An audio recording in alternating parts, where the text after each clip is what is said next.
Tomorrow is another day. As the clock keep ticking away, time is so precious, and so I say.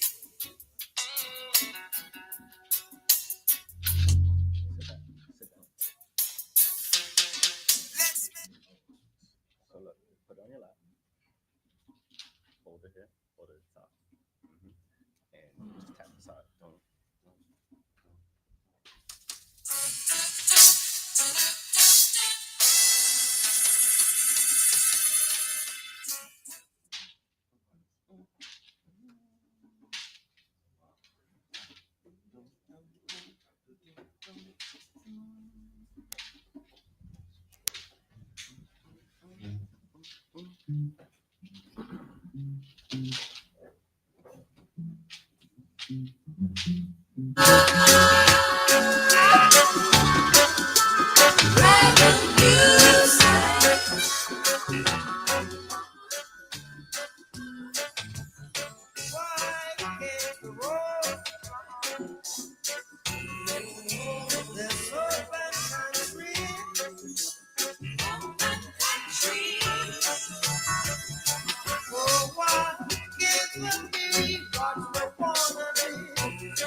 My little hermit talk.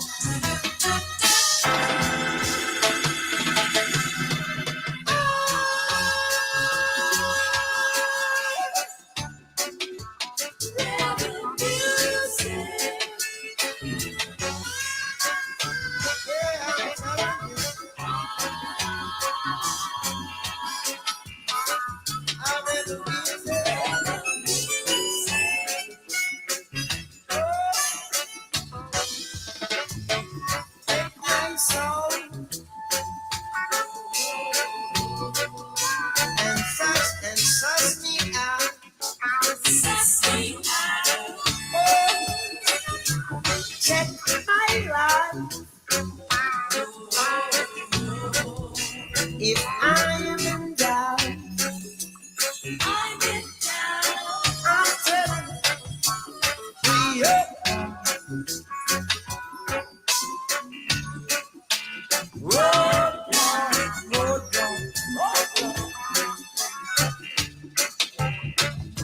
and hey, Mr. Scott, ain't got no. Yeah. What you say down there? I know, but someone take it on me now.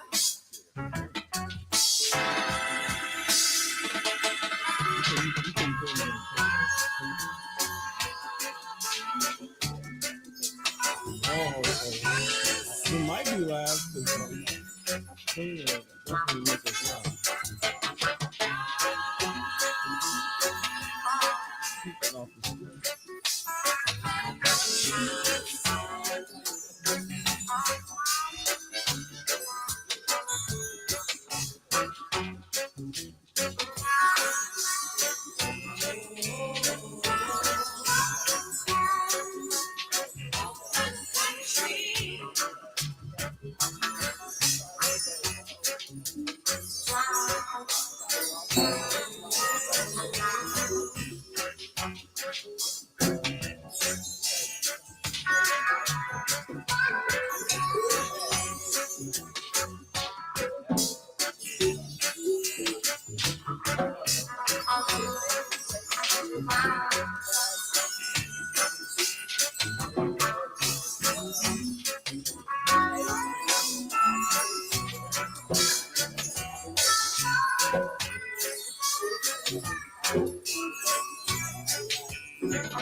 You got his mom?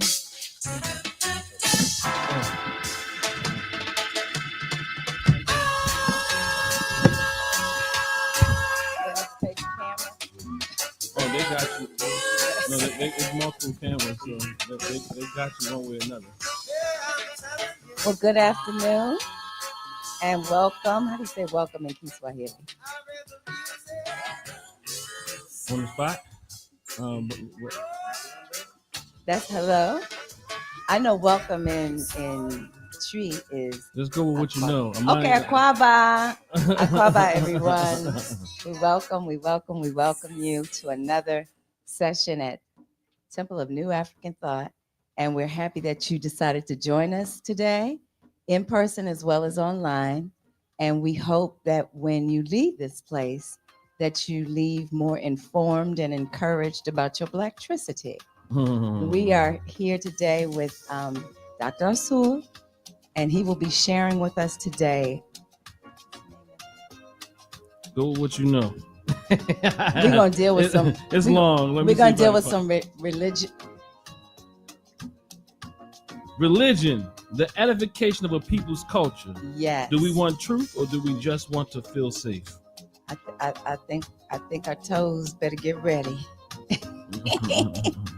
Our toes. Peace. And so we got some little people here. We want to welcome them and encourage their daddy to continue to let them be a part of their inheritance, which has been hidden from us and stolen from us and everything else. So we welcome the little people today as well. Okay, if you weren't here last night, had a lovely time with Baba Kwesi and his presentation of Kemet. And there'll be some further activities coming up in the future. We'll let you know either through email or when we convene on Sundays. At this time, we're going to give a musical offering, and then we're going to do libation with Ndugufer. Thank you. I'd like to start us out on a drum call. Harris, do you mind joining? Would anybody like to? All right. Let's get in here collectively. Let's bring in those ancestors. Feel the energy.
That's it.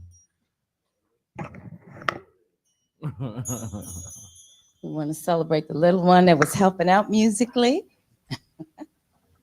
At this time, we're going to just quiet ourselves, center ourselves with a nice deep inhalation in before libation. Breathe in and exhale. Again, breathe in and exhale.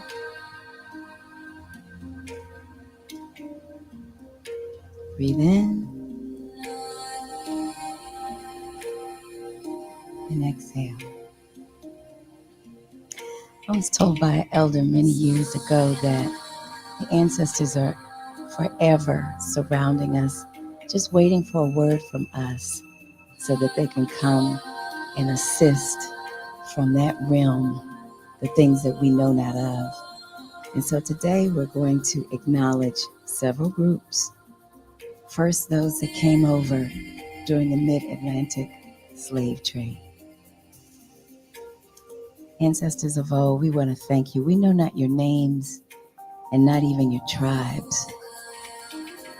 We just want to thank you for what you went through. We want to thank you that you never gave up. We want to thank you for your strength and your tenacity that allowed us to be here today by the hand of God Almighty. To you, we say Ashe. Ashe. And then we want to acknowledge those ancestors that did and were able to get off of those boats, that toiled, that slaved, that labored to make this place called America the wealth that it had, the abundance that it had. We want to acknowledge them today. Ashe. Ashe. I'm not calling any names today because I just want us to see the countless faces that surround us in that realm, ready to support us and to heal us, those ancestors that are healed. And then I want to acknowledge those ancestors that did work during the Renaissance period, the Civil Rights period.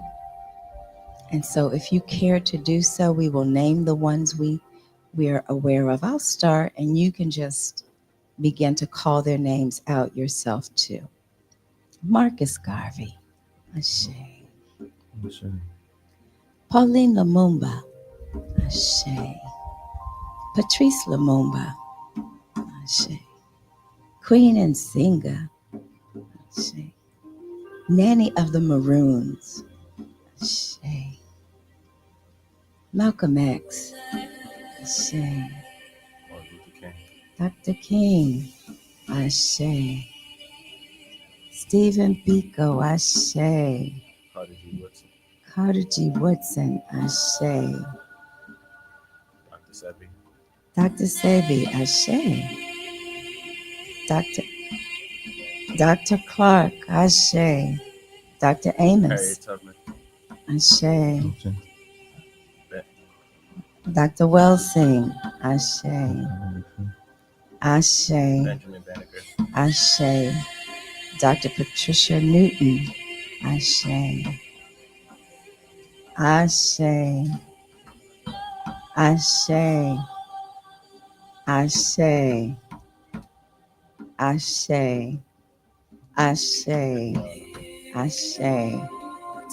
Ashe. Dr. Elise Galati, Ashe. And then we want to remember our family lineage from our father's house and our mother's house. You may recite those names now. Ashe. Wesley Ashe. White. Lena White. Ashe. Leonard White. Ashe. Wilford White. Ashe. Ashe. Remy Beatty. Esmeralda Forrest. Oliver Forrest. Ashe. Ashe. Ashe. Marvin Atkinson. Ashe. Ashe. Ashe. And all the other healed ancestors that watch over us and protect us. We give you tribute. Ashe-o. Thank you. Asante. Ashe.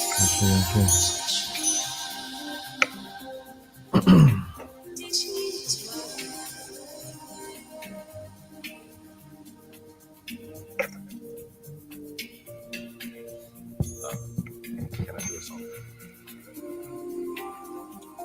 No, I'll use this one. So, testing. This is loud. Testing.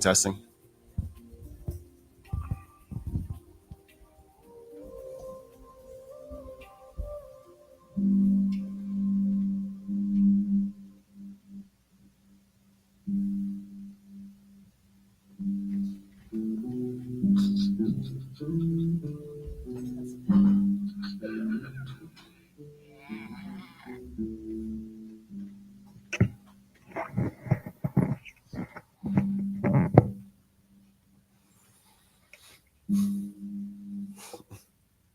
out of tune a little bit. I apologize.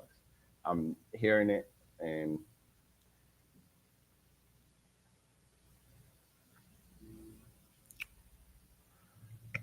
I want to thank everybody for this wonderful day. Just us coming together collectively. It's great to see new faces in the circle. I want to do Redemption Song. I love Redemption Song. I just feel like it's a song of resilience um, and tenacity, and like get it done. Also, work through all the challenges, and I just like to embody that as I go through the song.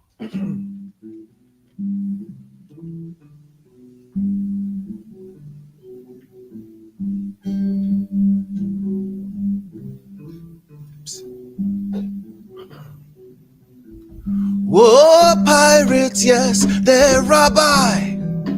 Stole life from the merchant ships. Minutes after they took I from the bottomless pits. But my hands were made strong by the hands of the Almighty to foster this generation triumphantly. Won't you help me sing these songs of freedom? Is all I've ever had. Redemption songs, redemption songs. Emancipate yourself from mental slavery. None but ourselves can free our minds. Have no fear for atomic energy, 'cause none of them can stop the time. How long shall they kill our prophets as we stand aside and look? Some say it's just a part of it. We got to fulfill the book. Oh, help me sing these songs of freedom. Is all I ever had. Redemption songs, redemption songs. These songs of freedom, These songs of freedom, redemption songs, redemption song.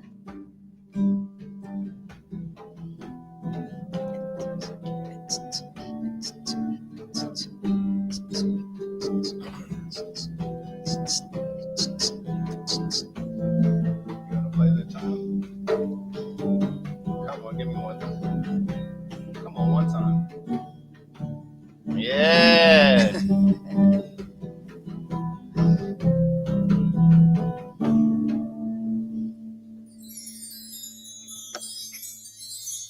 War pirates, yes, they're rabbi.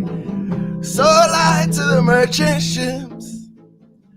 Minutes after they took I from the bottomless pits. But my hands were made strong by the hands of the Almighty to foster this generation triumphantly. Won't you help me sing these songs of freedom? Is all I've ever had. Redemption songs, these songs of freedom is all I've ever had. Redemption songs. Thank you, thank you, thank you. Ashe, ashe. Thank you.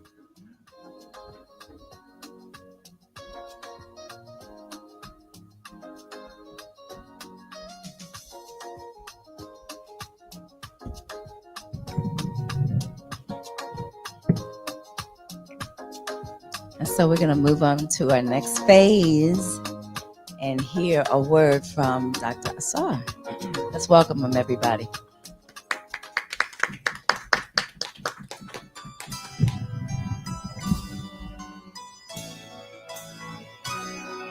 See what Brother Los got for us today.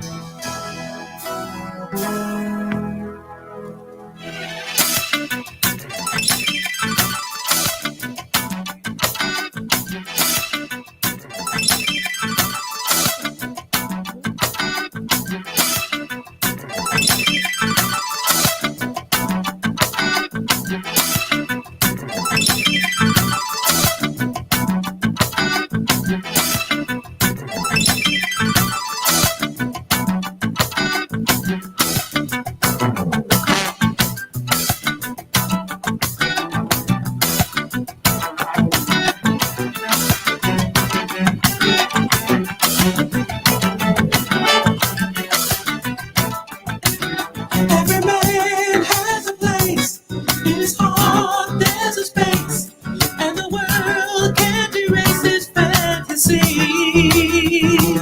Take a ride in the sky on a ship fantasize. All your dreams will come true right away, and we will live together until the 12th of never. Our voices will be forever as one.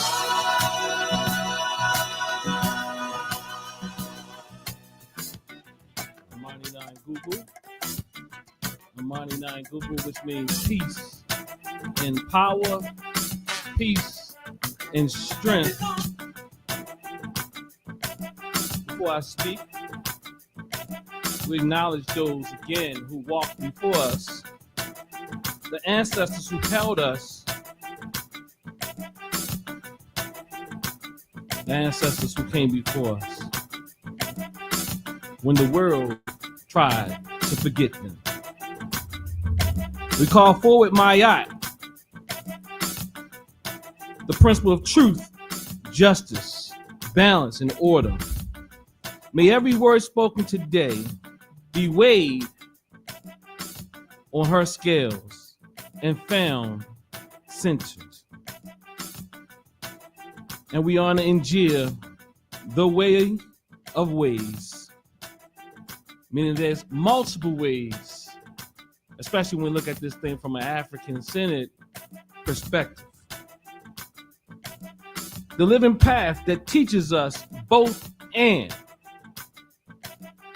That spirit and science can coexist and does coexist whether or not we want to agree with it one way or another.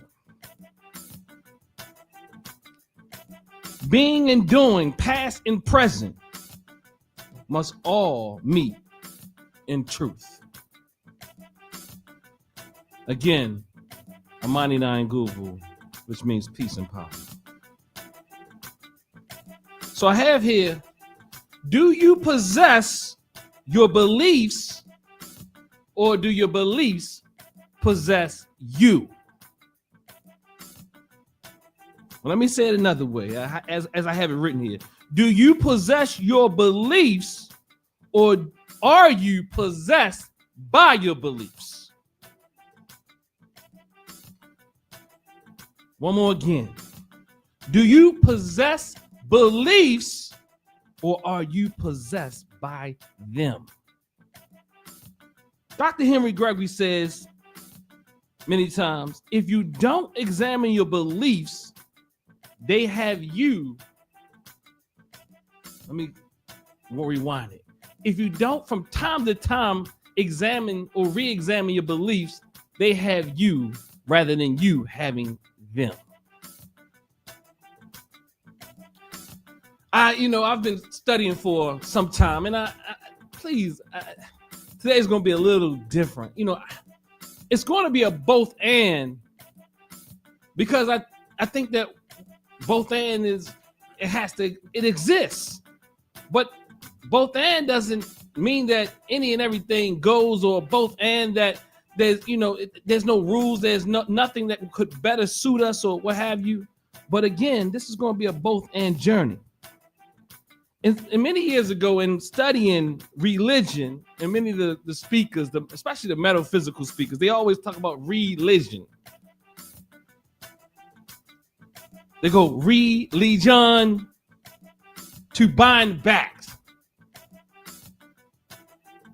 to be bound again to what they would say, the Almighty, God, creation, what have you. And I always look at that just a little different. I said to be bound to what? To be bound to what? To bind back.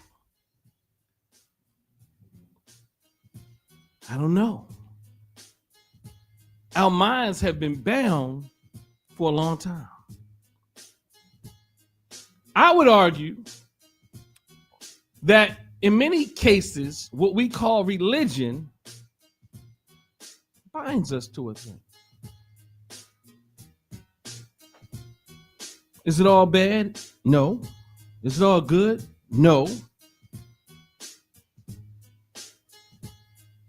But again, I put here, meeting people where they are is sacred, but leaving them bound there, that is not liberation.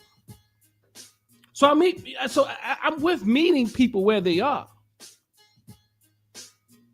But there are different levels to this thing we call life. Some will, some won't. So what next? Some of us will prefer to stay on certain levels of understanding. And that's fine. I'm totally okay with it. I always have the question, though, how is that working for you? But I think the more essential question is, how is that working for us? Because that becomes the both and. So a thing can work for you, but it doesn't mean it collectively is working for us. It's like some of us drink. It works for you. So because you drink and it works for you, should we have a culture of drinking?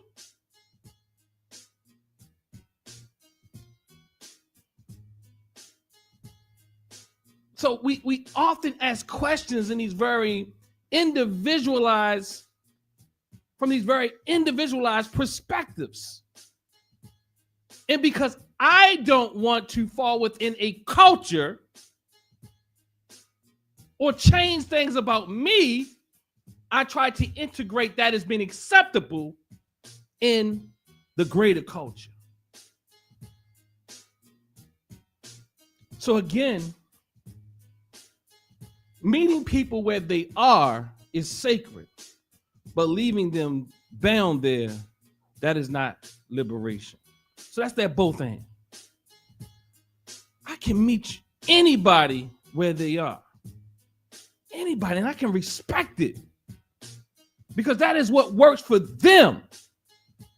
Even when we talk about religion, for many years I say I will never take someone's God or creator from them if that is the thing that is keeping them alive.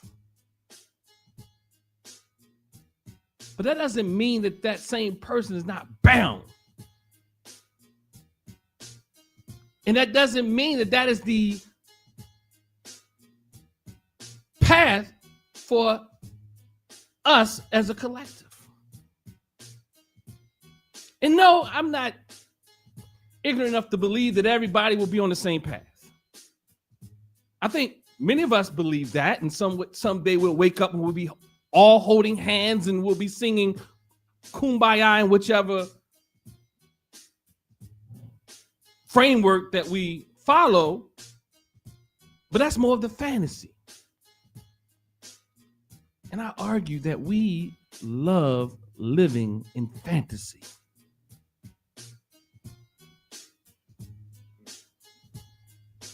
We believe in things. Hold on, how do you say it?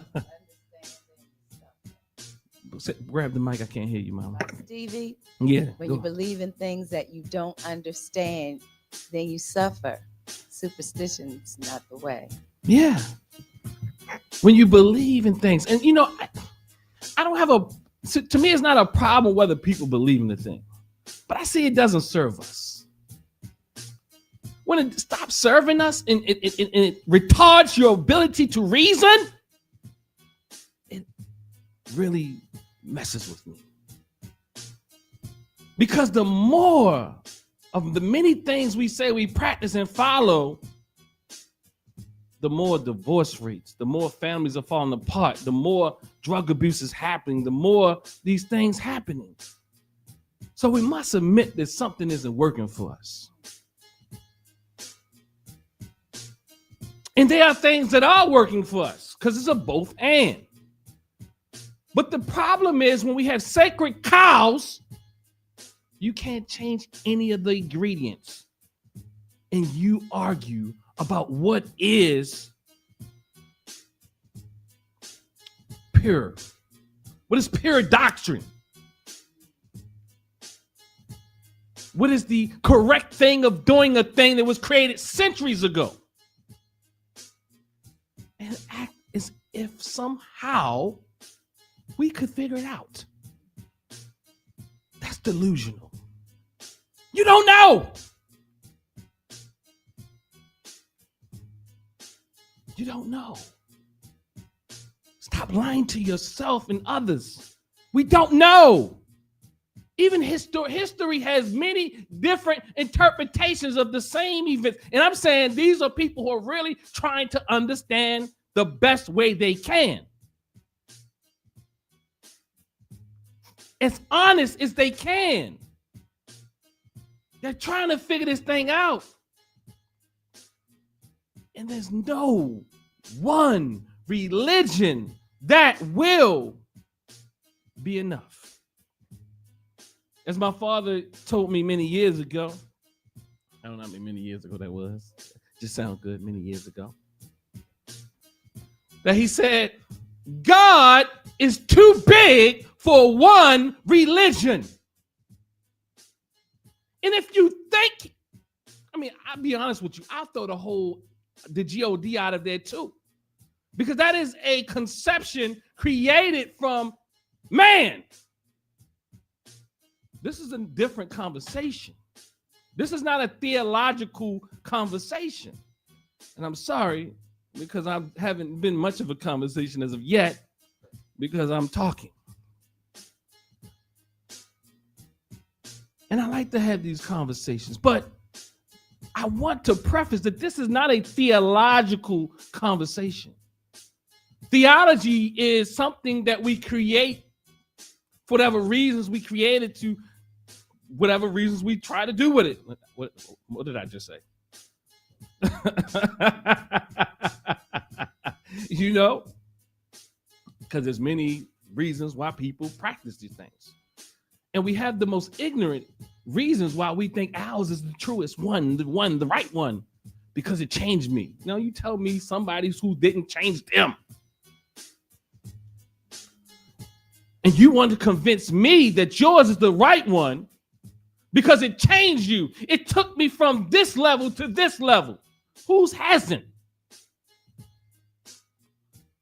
Whose hasn't? What kind of thinking must we have to not see the transformation in people who have practiced many ways?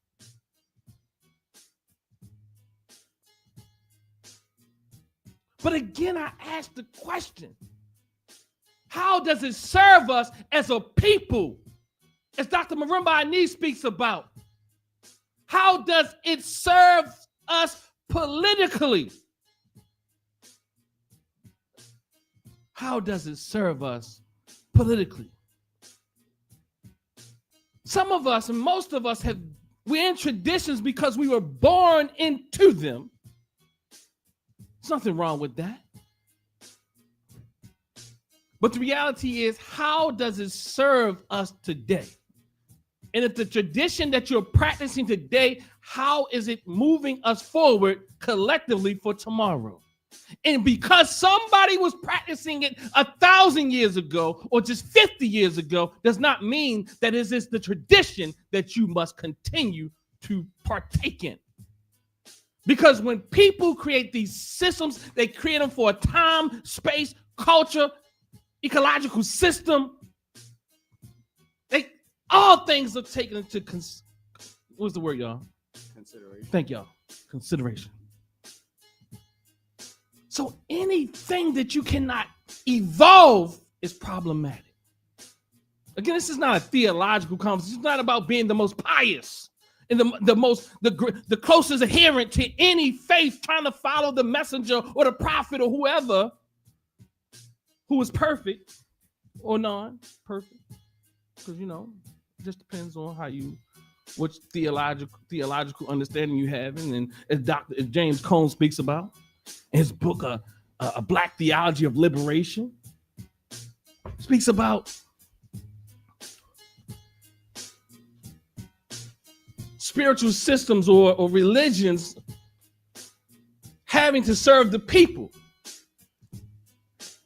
to obtain sovereignty. And he says that, and I agree with him in this case, if it does not liberate you, it needs to go into the trash can. And again, it's not about liberating you. It's not only about your individual salvation, which is a mythology. See, the problem with Western traditions is that they tell everybody else's stuff is mythology and idol and all this and all that, when there's nothing different about theirs. They forgot to tell you that theirs is also a mythology. I don't have no problem with it being a mythology, but is it serving you? Is it serving us? What is it imprinting on our minds?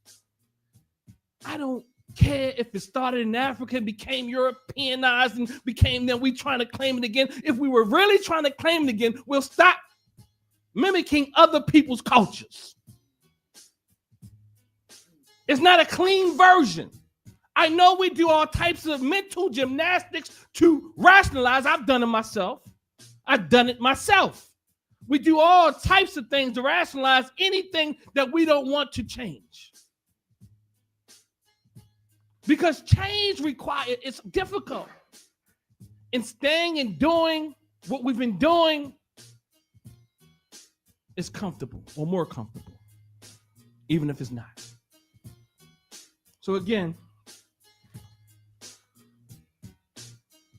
there comes a time when meeting people where they are is no longer helping them become unbound.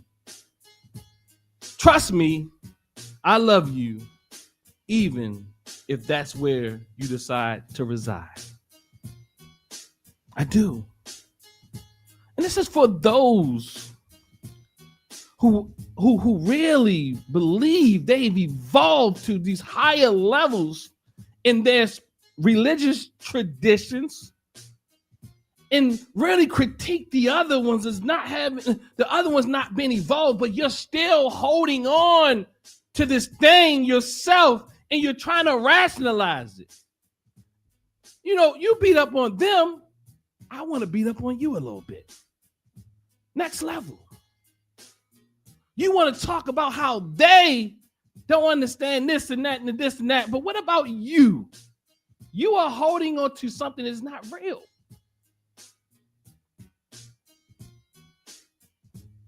It's okay if it's not real and if it's serving you or us, but let's keep it a buck. It's 1,000 traditions, 1,000 ways to practice them, more than 1,000. And I always say there's a new tradition that just started yesterday. And guess what? That one ain't no better or less than the one that was created 3,000 years ago. And in fact, we probably need to create some traditions today to serve us today. Somehow we believe people 5 millennia ago were some more special than you. Look at that. What does that do to your mind? They had a greater and a closer connection to the universal mother, father, creator, God, whoever, than you.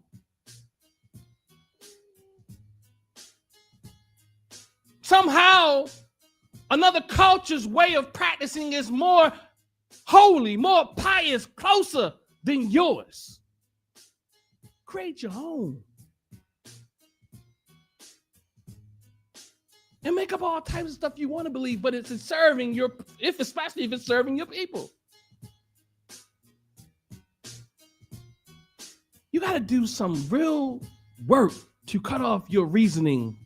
And I don't think any tradition that requires you to cut off your ability to reason,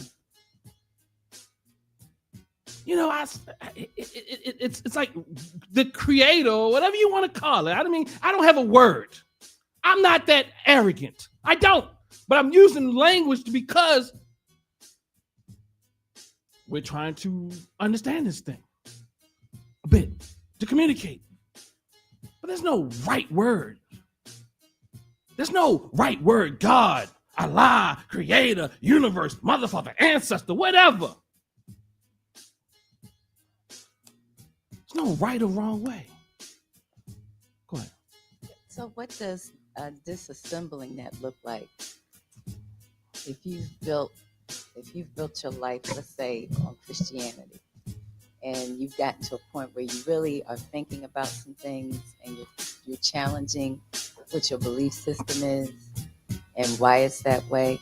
I just don't want to say, well, that's the white man's and this. How do you disassemble something that's no longer serving you, and then what do you replace it with? What do you mean by disassemble? Well, tear down the blocks, the traditional blocks that you've been taught in that particular truth or myth.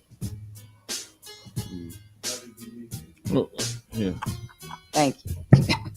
That's what you were saying, right? Yeah. How do you leave you? Well, I think the thing that has you there is fear. What you're not going to receive on the other side. Nobody knows that. Nobody knows what's on the other side. And you got 1,000,001 framings of what might happen. And you believe yours is correct. That's the arrogance of it.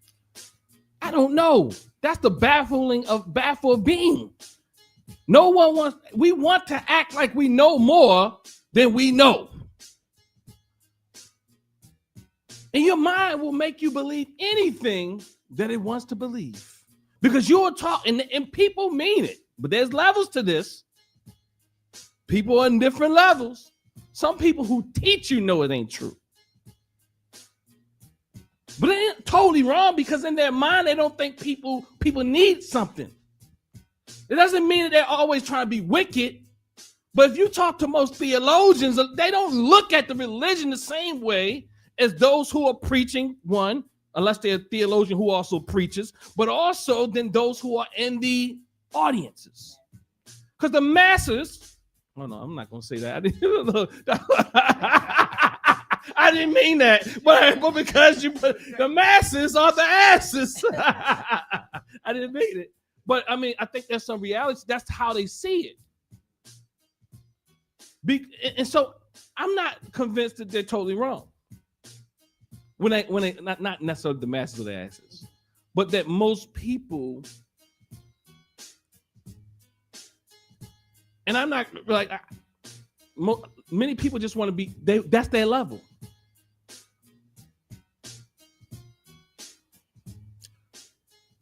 That's their level.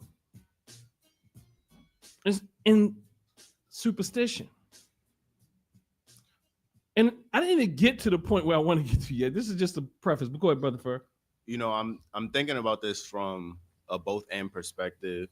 I think on one level, I appreciate the fact that you mentioned if something might work for you individually, it may not work as a collective.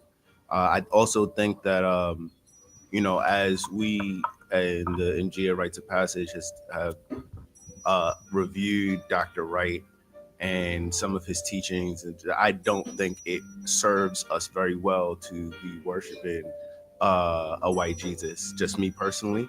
And then, but at the same time, I hear what your father Baba Winkler had mentioned about always being Christian to some extent, because that's how he grew up. So for me, I'm taking it from to a personal perspective.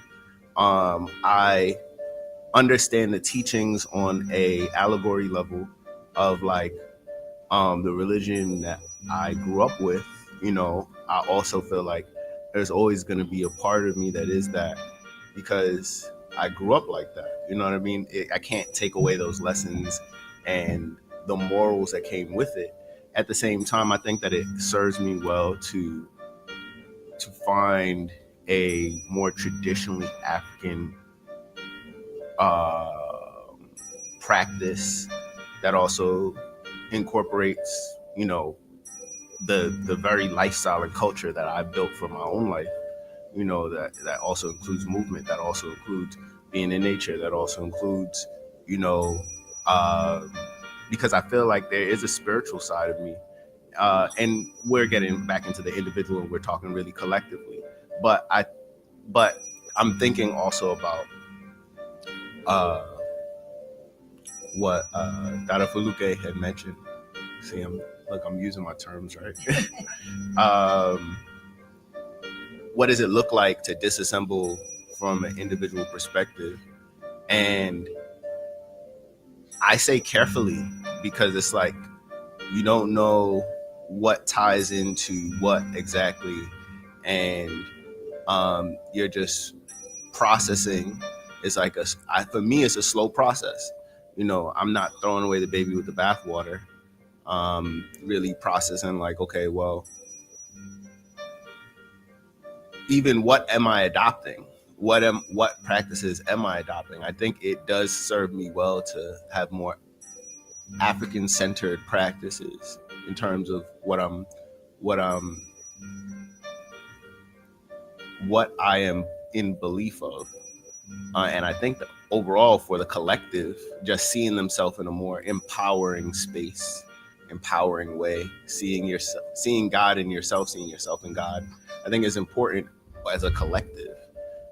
This is an interesting conversation. I just wanted to go and mention some of the points. Yeah, so thank you for that. And I think when you speak about what Baba Winkler said, I think when we look at that, we have to really ask ourselves this question.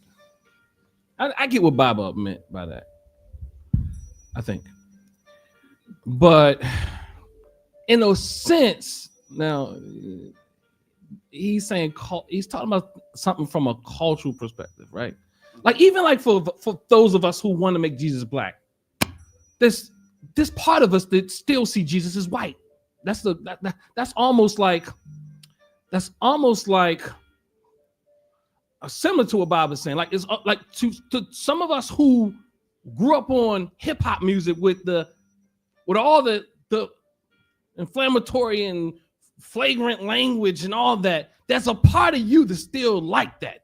There's a part of you that's still in you, but it's toxic. Yeah. So I just want to be clear. Just because a thing is still in you, don't mean that it's never time to use it. Because I'm also understand that sometimes somebody do need to be a MFer, but other time, But if that's your culture and that's the way of living, and it's not balanced, then we got problems. And I think the other thing is we are really at fear.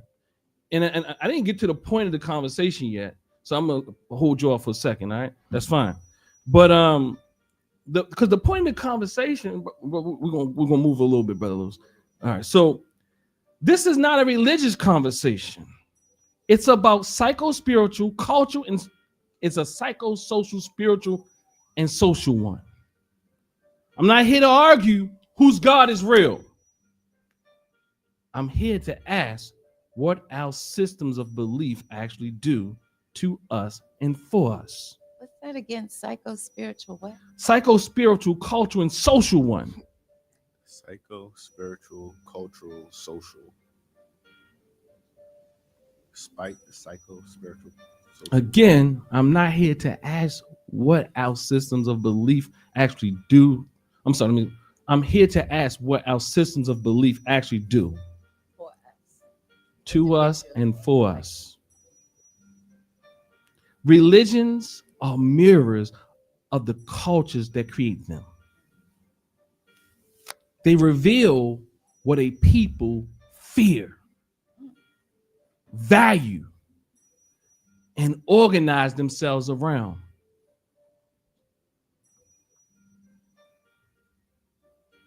So again, today is not about theology. It's about psychology. It's about whether what we call sacred is helping us heal or keeping us bound.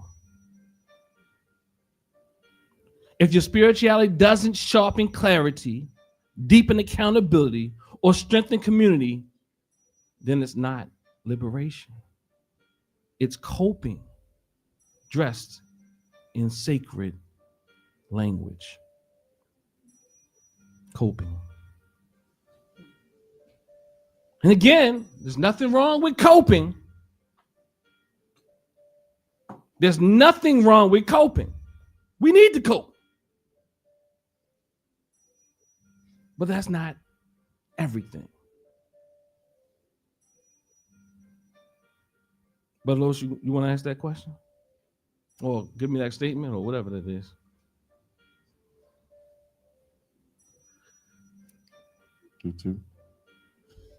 So, just listening to what's been presented this morning, I'm trying to see if I don't want to go far off of what we're talking about, but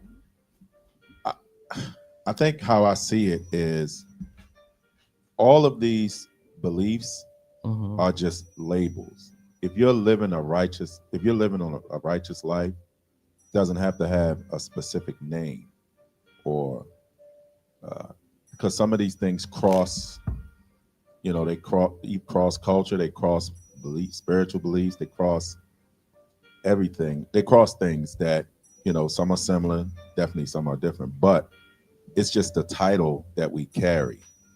And I believe what you're saying. Like, if it's not something that helps you to stay to maintain your righteousness, whether it's mentally, like I said, you're doing, you're just a mere existence, and especially your doing and your contributions to yourself, your family, and your community, then it's just a label.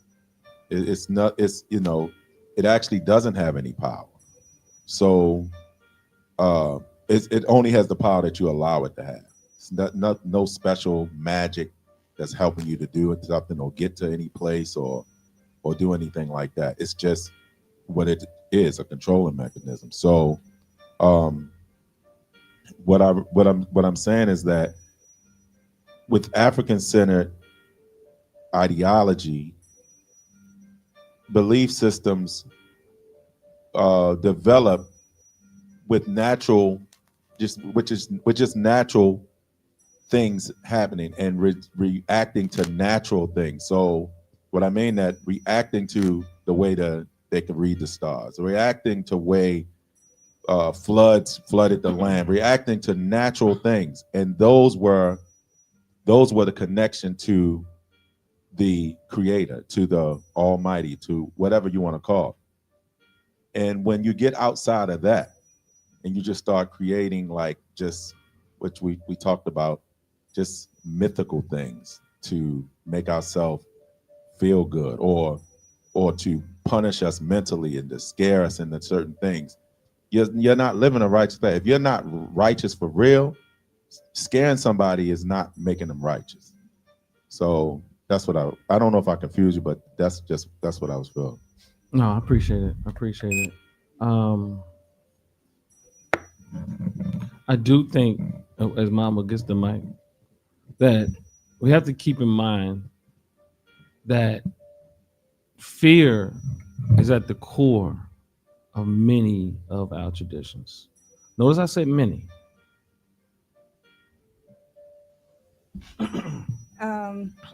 I think that the most important part of religion or faith to me is that it gives you outline or value system to help you live a path that is beneficial for yourself as well as for your people. I think that's the most important part of it, because some people look for, I don't know if they want to call them religions or if they want to call them something else, for power, for the power that they can get out of it.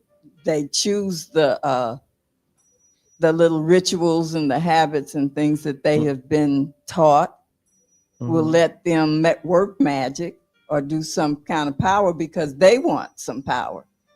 And I think when you have a religion that combines the two, I don't really use like the word religion, because to me the word religion just means to do something every day, that you practice it all the time. That's the way I look at religion.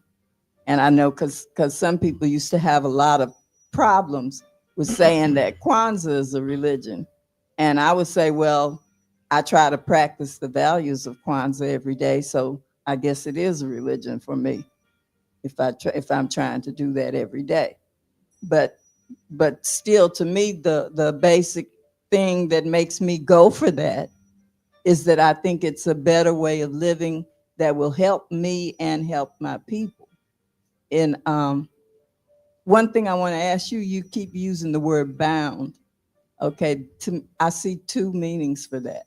Bound like tied up, or bound like I'm bound to do it, meaning I got to do it.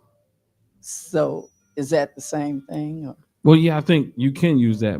But then again, religion, I'm playing on, I understand what scholars say about it too. But religion, they will often talk about to bound back, to bind back. I'm going to say hold back. Now, I know that's not what most people say, but that's how I want to introduce it. Yeah. Okay. Now, I also want to say, do we really want truth? Or do we just want belief? Do we want safety? Or do we want what is real? We say we want, this is what I want to get to. We say we want truth until it touches our comfort. We want freedom until it touches our faith.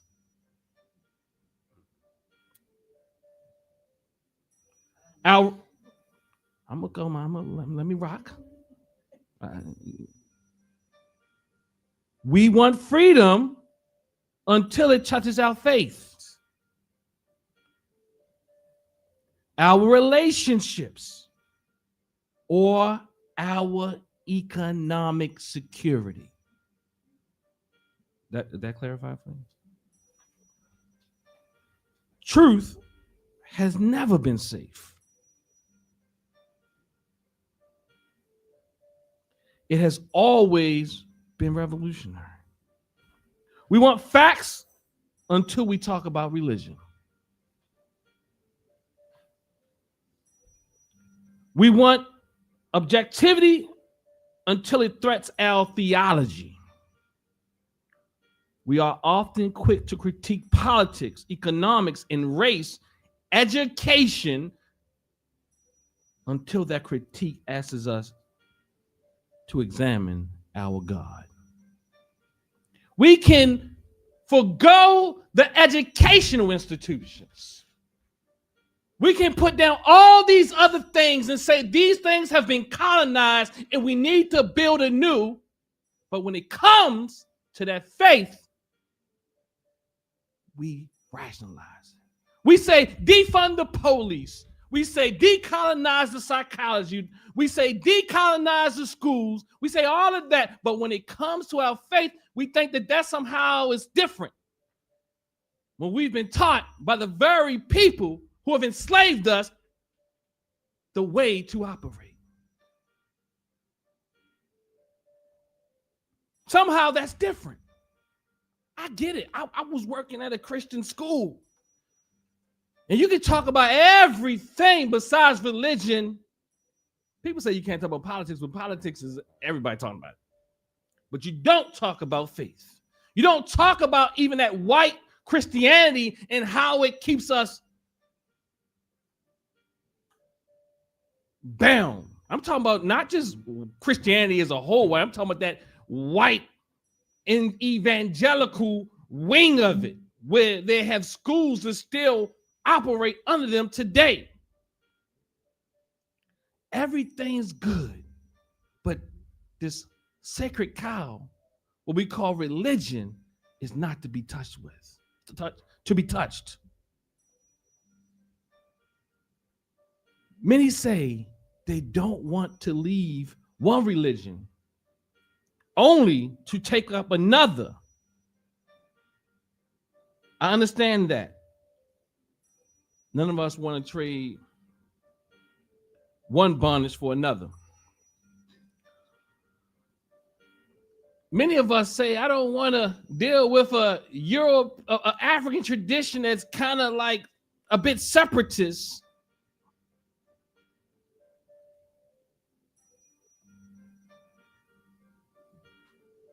Or an African tradition that says that you are, as we worked on it, some of y'all was at this table and they spoke about this idea of rejecting all foreign religions.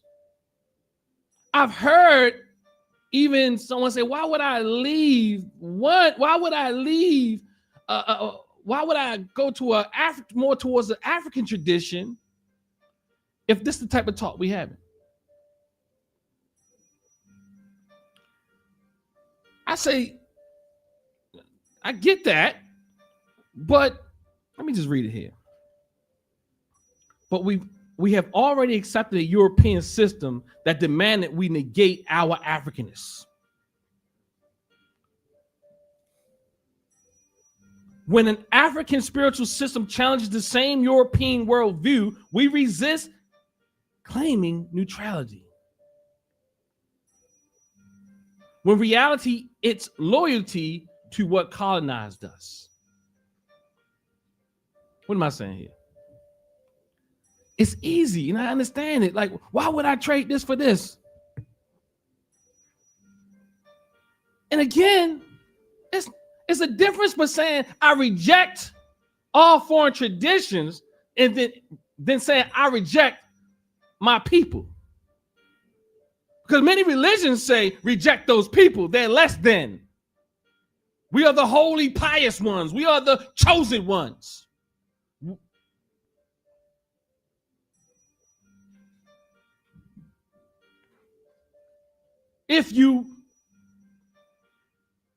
What's the word, y'all? If we accept Christ, what's the word I'm looking for, though?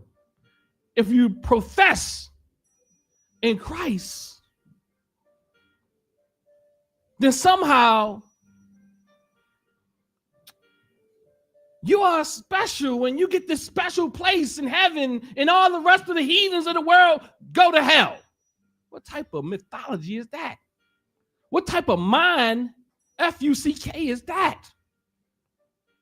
What type of storybook is that? Grab the mic, Mama. Okay, well, you can't talk unless you got the mic. I mean, I got it. You don't like rules, but you can know Nguzu Saba. Let's do this together. Somebody pull her religious book out called the Nguzu Saba and tell us about working together. All right, come on. I'm agreeing with you. I'm saying, you how you gonna feel like you're so special and everybody else should go to hell or whatever when you're supposed to love everybody? So. Well, because you love the love of whatever, but but if they come to you without this doctrine, don't greet them Godspeed. But I mean, because the reality is, look, I don't even talk about religious texts too much. Know why? Because it's not supposed to make sense anyhow.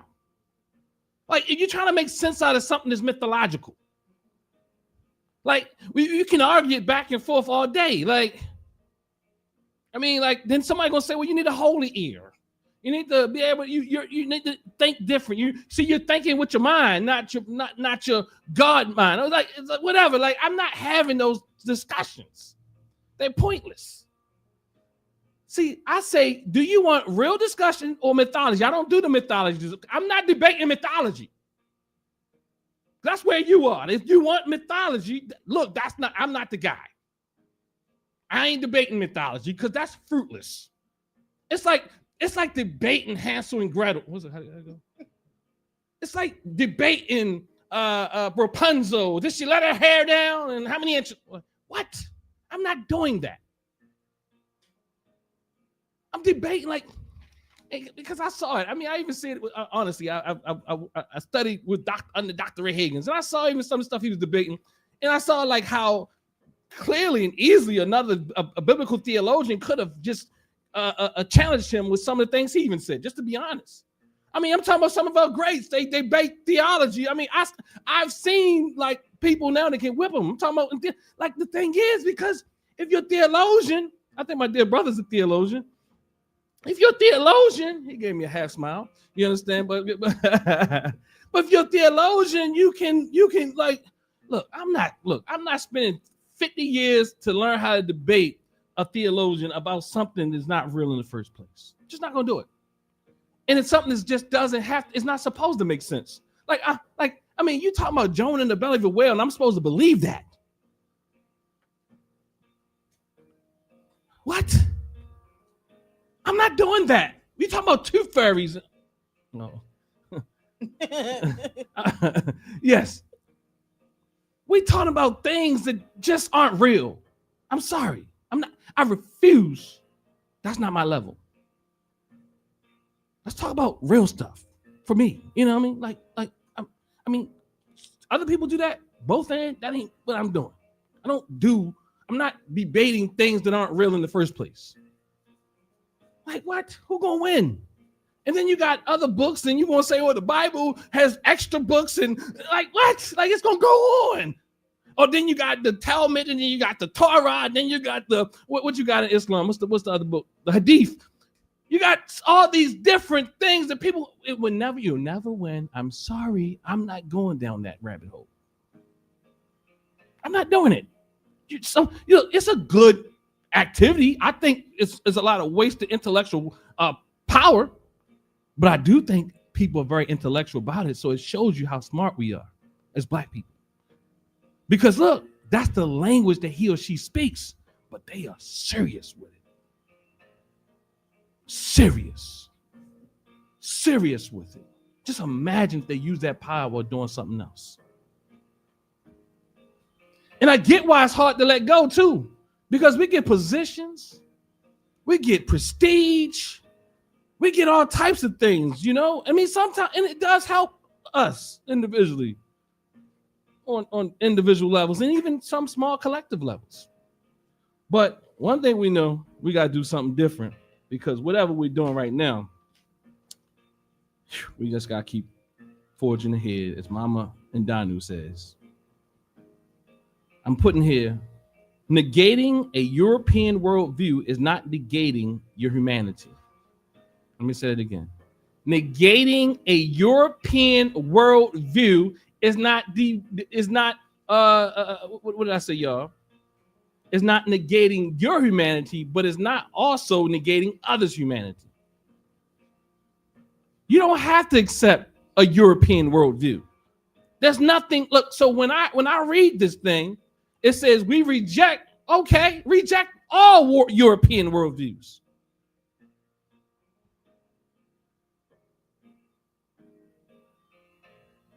I know that's hard because we don't think we got nothing. We don't think we have enough. Go ahead, Brother Fry, I see you. Let's dialogue. Just don't go don't go too long though. Let's have no worries. Yeah. I think about what it looks like to reject the European worldview when really it's like aspects, as Dr. Amos mentions, it's in everything, in streets, in statues, in museum names, in libraries, in places that you visit frequently, like not just history, but also like, and then also we invent and create a lot. So it's so integrated, we don't even know all the stuff that isn't even European that's actually ours that we're just using, including math and including a variety of other just skills and inventions. So it's interesting because I think about functionality. Like, what does it look like to actually reject the European worldview? Does it mean you got to move to another place? Does it mean you have to worldview? That means the way that you see the world. Okay. Even that. What does it look like functionally to reject a European worldview? It looks like to embrace an African one. Okay. Because an African worldview to Europeans is seen as a threat. Oh, I'm sure that's a fact. Yeah. And an African worldview doesn't even negate humans, whereas a Western Eurocentric worldview does. It sees people as commodities. With that said, the thing about religion, and I'm trying to make it full circle. Also, I'm thinking through. Religion gives you a doctrine or rules to follow, or because it makes it very tangible. It's like, well, what do I do now? This is what I do, So I got you. You have any recommendations on? I got you. I was going to answer because Mama said it too. The thing that religion has done to us is make us believe that it has us not believing in ourselves. So we believe we gotta have a goddamn thing because they gave us the thing, and what can I do without the thing? And we got plenty of things, so we feel like, oh, they gave us this book, and where's our where's the African one? Look, we got a whole a lot of books over there. You know what I mean? What I'm trying to also say is we can't say we don't have African. Look, you can pick up a Odu Ifa, you can pick up a Hosea, but what I'm saying is we in Africans in America, I'm gonna say Njia is one of those worldviews. We have to be able to, we don't have to be nothing. Let me just say that. I'm saying, but if we want to liberate ourselves, we have to appreciate what we have and what we create. What's principle is it, Mama? To name for ourselves is the first one, right? Coogee Chocolate. We have to do that. We have the ability. There's no man or woman before us that has any special monopoly on how we operate. It's also culture. Again, religion, the edification of a people's culture. We don't need their things because what bullies do to you, what abusers do to you, is they make you feel codependent. And then you feel like there's not a world without them. And that is what happens on a micro level, and that is what happens on a more societal level. In our minds, we have the fear that if we denounce that worldview, that somehow we don't have enough to operate on our own. Believe me, you denounce it, you will find out a way. Even if you gotta go to counseling and look for a little while. I would suggest one who's consciously a conscious counselor to some level. And what I mean by conscious, they can deal with you and your uneasiness as you transition from the addiction of religion. And not every substance you become addicted to, but some of them times you can use it. But again, going back to, are you possessed by your beliefs? Yeah. You know that a part of what I'm hearing you say is that without the religion, whatever the religion is, yes, right? You can operate yourself. And I feel like that's kind of on an individual level, because when it comes to a collective, I think collectively people need to be on the same accord. I didn't say that. I never said you did said that. I'm telling you where my process is, Mhm. and hopefully we can elaborate together.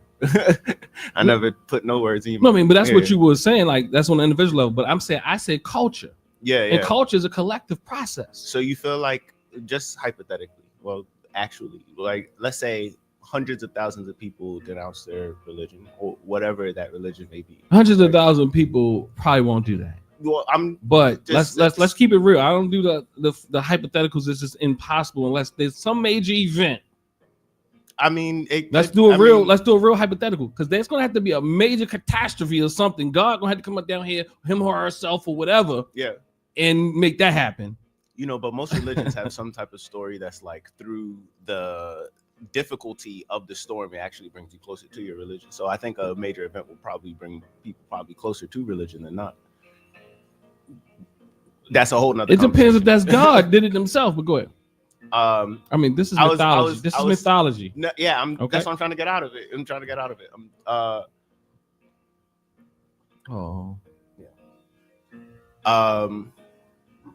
I was just saying,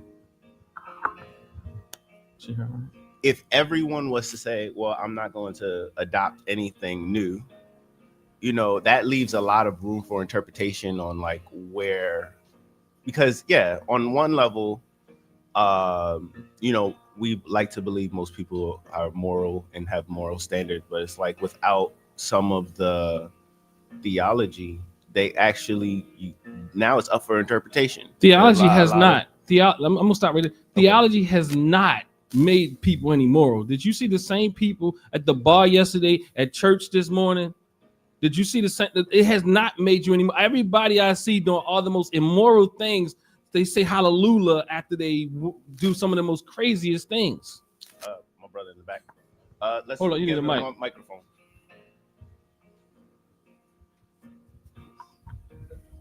Some of the biggest wars have been fought because of religion. So I wouldn't say what he was saying. Can you get him? Okay. Yeah, yes. So some of the biggest wars been fought through religion. The Crusades, the war on black people in this country, all came through religion. So I wouldn't say religion give people a moral code. You either born with it or you don't have it. That's how I look at it. There's people who live much more humane before they dealt with what they call these institutionalized religions. Africans have been. Go ahead, let Brother Lo say it. No. I was saying, and they still do. Yes, and they still do. But those people aren't recognized because they don't subscribe to these major, you know, things that's going on. They just subscribe to what they feel God is. I say this all the time. I don't want to beat a dead horse, but the point is, even going back to what you said, I had this on my mind. I want to forget it. Like what you said about negating the Eurocentric worldview is not negating humanity. What we have to, and I also want to add that accepting the African worldview is not negating humanity. So, and what happens is we forget as people that this European worldview, they're the master stealers. Like we just watched last night how all of these things that we have been taught as growing up in the Christian faith was actually put upon us thousands of years before this stuff was said. So but if you decide to go along those routes, people will say you crazy, or how you going to say that, or you're going to hell if you don't believe in this, that, and other. When we physically see it, but we will believe something that we will never ever understand just because it was told to us. And you better believe it, because that's the principle of that faith. Just believe. Don't worry about truth. Don't worry about trying to understand it. Just believe. Where you have a faith, where you have a belief, where you can actually physically see some kind of things where you might 100% understand it, but it's showing you understanding. It's showing you how things got. It's showing you different ways that how we understand the birth of the sun. And like we just watched it last night. So that's not negating humanity as well. That's not just to accept that.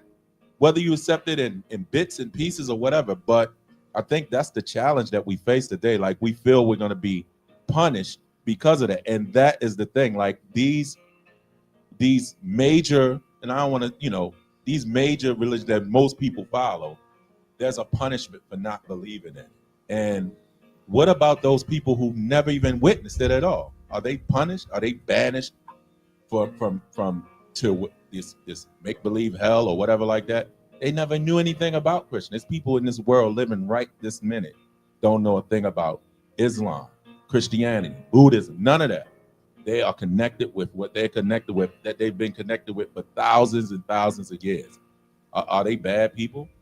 So that's what I want to say. Like, we can't negate humanity. We're not going to negate our humanity dealing with these different Euro views, these Arab views, these Eastern Asian views, whatever that. We're not going to negate our humanity, because humanity is just what it is. It don't have nothing to do with religion. It's not connected to a hard connect to religion, your religious belief. Yeah, for instance, like Martin Luther King. Now, during his time, he used religion for a movement, but you never heard him talk about Jesus that much, right? Because he wrote a book on the mystic religion. He understood the mythology of all religions in his mindset, but he knew that Christianity already, or the Christians already had a movement, so that movement helped him help his people in that way. Because he wrote a book about the mystic religion. Check it out. I think it was his dissertation or his thesis, one of the two. Yeah. So and with that, so I can't say that. I don't know what Dr. King believed, but he definitely, again, as a theologian, I think, also philosopher. I can't remember quite what his actual degree's in right now. He had a theology degree, Dr. King? I believe you did. But going back to that, just think about it. Like, when you're trained in theology, you're looking at all these different things. And even going back to Dr. Combs, Dr. Combs is like, all right, we have to make this. And I think there's a step after this. I think this is Combs' step. But Dr. Combs is like, look, if the theology is not serving you, the theology is not what the text is even. The theology is like, how do we take this text and make it work for these people? So he's saying, like, the white theology in the same book, the white people theology can't be black people theology, even if you're using the same notes. So in other words, your interpretation has to be different.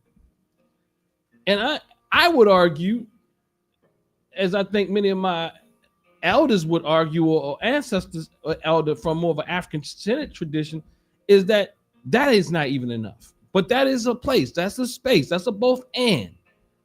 But there's also other lands. And the theology itself, because there's mental, as Brother Fur was saying, there's mental trauma. Like, we can't unshake some of these things that we believe these religions have us believing. Even if you were born up as a Christian like this, and the idea that you like, I know people can challenge it, but you see God, if you really see, it's kind of like your primary language. When you have your primary language, it is your primary language, right? So your primary language is what you go to when you are at your most emotional states. So you see that God is white. You see that white man in the cloud. I don't even know if, honestly, I'm at the point. Now, this ain't where everybody else got to be at. Again, it's a both and. I'm at the point, I do understand why people don't even want to use the word God. Because I think it deludes us. It creates this image in our minds that just, it's just not, it doesn't really serve I think Baba got something, then you go for. Yeah. Oh, I think I saw Mommy Donnie first. Mommy Donnie, then Baba, then Fur. Well, I was just thinking about what Brother Fur was talking about, how you get closer, I don't remember how you said it right now, but you spoke something about getting closer in your religion, and Mama Faluke talking about how to disassemble it. I think some things kind of sort of work on their own. And I think a real tool for that would be prayer. Because if you are all caught up in that and you praying constantly and your prayer ain't being answered the way you want it to, don't you start kind of disassembling it? Or do you just keep believing stronger, or that there's something about what you're doing that ain't right? Because I said to somebody one time, well, I guess God's answer to my prayer was no. And they said to me, you know, God don't say no. But that doesn't make any sense to me. You know. Huh? No, I was going to say, you know, let's just be clear across the board. Let's be fair across the board.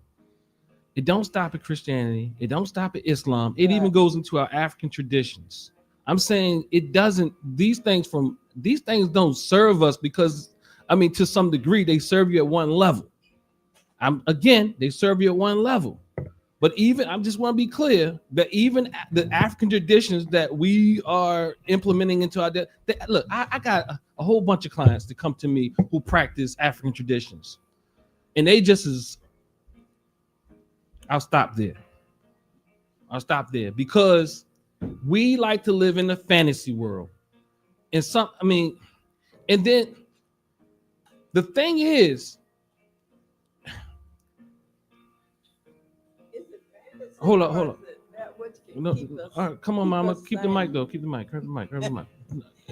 I'm saying, is it fantasy or is it just something it can be both, keep us sane? Both, you know? both, and. Because sometimes you just have to have, if you really looking and you say, I don't know what to do. I don't know what to do. It keeps you sane, but it's a fantasy. Yeah. Well, you know what people talk to themselves out in the street. Hold on. You know what's going on? They're praying. No, they might be praying. They were some of the most they prophets of God, if you ask them, right? But what are you saying about them? They didn't had a breakdown. They didn't lost their mind. Something happened, right? Yeah, right. I know we can Africanize that and say they're close to the spirit. I think that's a fault. I think that's problematic too. I'm sorry. Sometimes we go too far and our re-Africanizing of things. I'm not saying there's nothing there, but what I am saying is, yes, it can be both a fantasy, and the fantasy is intended to keep you. I don't even know if that's called sane, but it's to keep you. It's to help you cope. Again, it's to help you cope. It's a fantasy. People, like children, cope all the time with fantasy. They have special friends because they don't have brothers and sisters, or their mothers and fathers don't pay them attention. When you are imprisoned by yourself, like people like Mandela, who put in isolation and all these different type of things, they start to fantasy to cope. They have friends, so it's a both and. That's not a place to stay, though. I'm be honest with you, I'm really clear on this. It's like, I understand the thing, like yeah, we all want to feel good. That's why people get high. Not all people, but most, like we want to cope. Again, let me go ahead and I'm gonna go back around. Coping keeps us alive, but liberation keeps us whole. At some point, coping becomes a hindrance because we begin to believe coping is liberation. At some point, coping becomes a hindrance because we begin to believe coping is liberation. In fact, there's no salvation on there. You understand? We defend the systems that pacify us and worship the pain our rituals were meant to heal. Coping stabilizes the individual, but paralyzes the collective. Coping may have us breathing, but liberation is what lets us breathe free. All right, Bob. You had something. No, I was just saying it's really hard to let go of the things that you was taught in your young life. Like I was Christian, and now, although I done read a lot of books and where I am at this point in time, if I hit my toe, I'm like, oh Jesus, you see, because it's deep down in that system of yours. So it's kind of hard for people to let go of things. Yeah. And everybody doesn't have to, but I'm saying for those who there's different levels for different folks. But when the reason I'm having a conversation with folk, because those are that walk next to me, I see how they want to talk liberation, but they're still bound.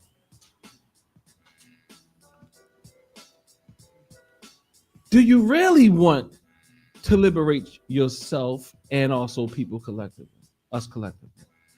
The thing is, I don't have all the answers. It's just like, but the thing is, we have to question all the things. There's no sacred cows. Because every institution in this country we can agree with when we talk in our rhetoric has white supremacy is a part of the, has been used to colonize us until we talk about our spiritual tradition. It's easier for us to talk about education. It's easier for us to talk about the white political system in America. All that. We say everything, but then when we get there, we take a hard stop. Leave it alone. Go Fern, what you got? It's a little far away from when you were mentioning if you close your eyes and have a white Jesus. My God looks like Morgan Freeman, and he sounds like him too.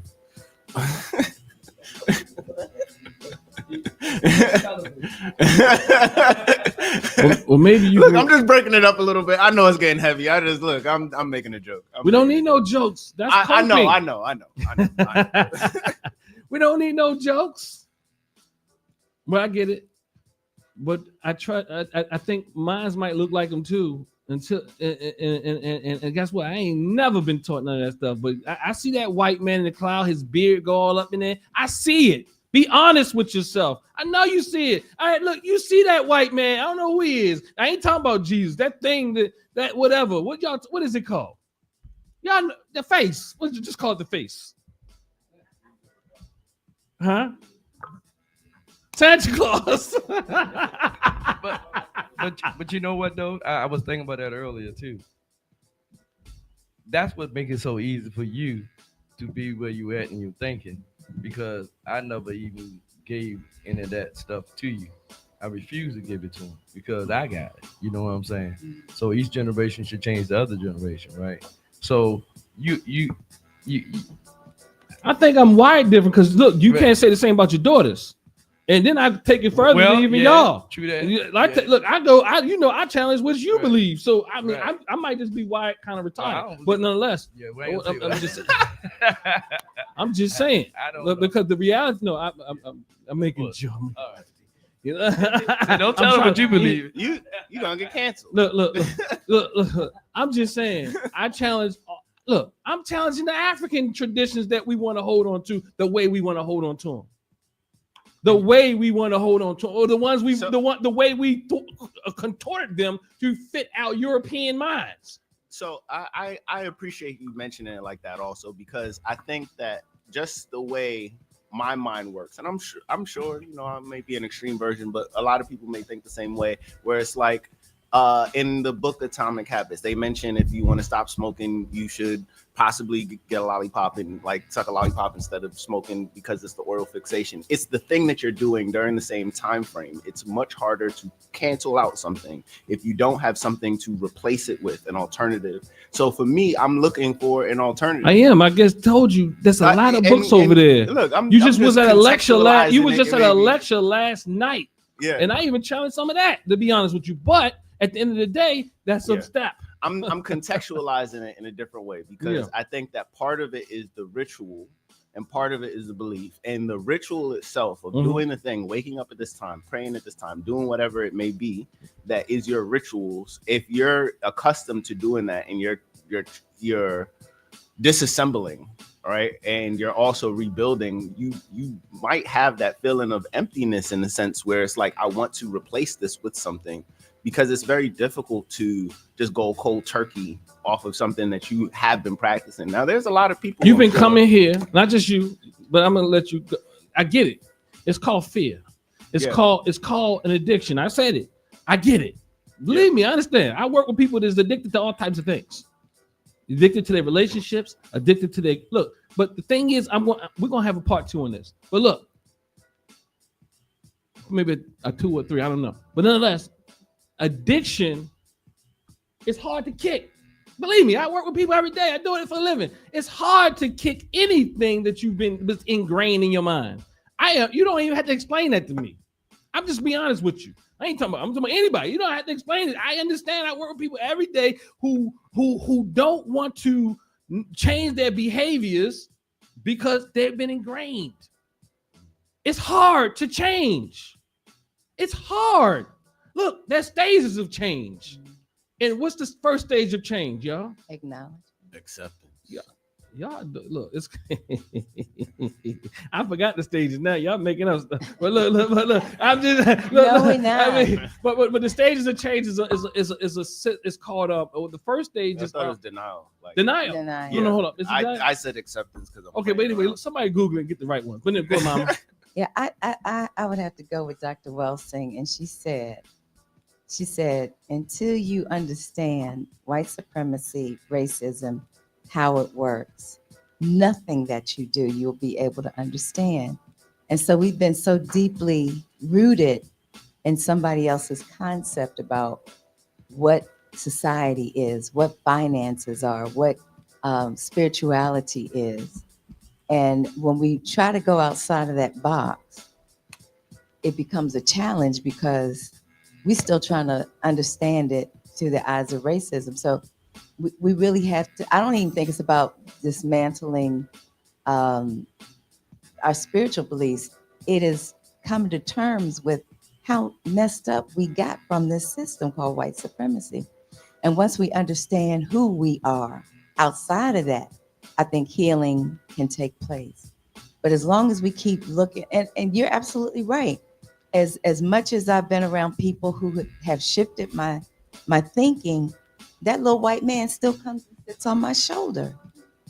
And that is some work to have to be able to really deny that, to get into your denials in a positive way, because it has affected us much more deeply than what we realize. Right, and I always say we have a third parent. Just to go back to my father thing, we have a third parent. He of course, he's part of that. But there's a third part parent called society. As I told you, they told me that certain figures around December 25th didn't exist. But in my mind, I wanted to create that because that is what's going on in the culture. So again, when we look at it, culture is it's culture. We have culture. It's the edification of people's culture. It's not like you're going to get rid of. You're just getting rid of the certain mythologies that aren't working for you. How many people I see in marriages every day because the Bible said this way and that way and this way, and I say I just want to shake them and say that's made up. What do you believe that can help you to hold your hand together and get over this thing? This one of my house, and this is what men's supposed to do, and this is what women is supposed, and they locked in. And it doesn't have to be even a mythological system that is institutionalized. It could be your cultural system as well, because it is culture. It is it's culture lifted to a divine level. Wow. Yeah, I was just gonna say that when you realize that everything that is written, everything that you read, everything that you're taught is written by man. And you can get to the part to understand that it's just written by man. Anybody can write that, or man or woman. You understand what I'm saying? You know what I'm saying? Everything. So whatever you believe was just written by man. They might say they got it from God. Russell say that he got it from God, but now the Jehovah's Witness can't read no other book but that book, which is crazy, ridiculous. And he done read every book. So everything that you believe in this world today is written by man. So we can all write something. Absolutely. And that's the thing. We believe that those people who wrote something, that it always existed and it's for everybody, and somehow they have some special right that we don't have. I just, if I can. Yeah. You ain't got look. You ain't got to do it like that. We was quiet. No, I'm sorry. You know, we as Africans, you know, I'm just generalizing this, so it's not everybody, but we are gluttons for misery, and I say that because with all the teachings, with all the things, we actually know. In our mind, we actually know the things. Even like sitting here today, like we're getting all this information, so we know what it is, you know, that we need to do to liberate ourselves. Not 100%. We don't know. We don't have all the answers, of course, but we have some answers. But we, just like you said, just like Minister and Baba was saying, we are bound to this ideology that's been placed upon us to make ourselves feel good. And what I mean by make ourselves feel good, like this same ideology is the ideology that dishes out the punishment. You do it this way, or you're wrong, and we accept that. We don't actually have to accept that, but we accept it because it makes us feel good. Even last night, like I said, we were here, and we were talking about some very heavy things. I believe. I mean, it's not that it's nothing new. But the idea that if it gets out, oh, you know, it's this spooky thing gonna happen. Oh, you don't want to lose your job because you was listening to this stuff, or you don't want to have to go face somebody because you brought this up. And it's like we are gluttons for that misery. Like, oh man, we gotta just, you know, we gotta just, you know, it is what it is. Like even what you said, Baba, like we can't get rid of those things. We actually can get rid of them. It's just that something in us is holding on to us, because I think like deep down, we still feel it's wrong not to feel that way. Absolutely. I mean, I think it's hard to get rid of all traces of that thing, though. It's kind of like a trauma, right? Like people will always experience things, but I do agree with you holistically. Now, I think one of the things I think is so beautiful, like, so when I look at African traditions, not necessarily those who really like I would deem to be more in alignment with African tradition, at least the one that I think is healthiest, and is those who really embrace nature,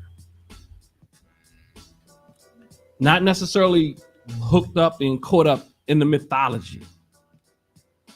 Those who really love humanity, those who really love the universe, those who appreciate the plants, the flowers, the all the things, just being like just really appreciate it and understand the importance of living as close to nature as possible.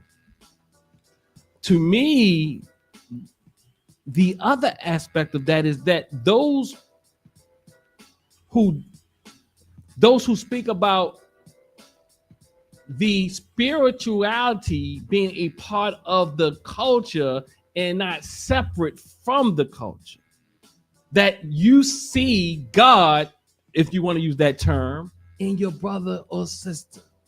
You engage in ways that bring about good relationship with your brother and sister. We talk all this theology, but we struggle in relationship. And I would argue, if you struggle in relationship, in being committed and loving and all these things, you are struggling spiritually.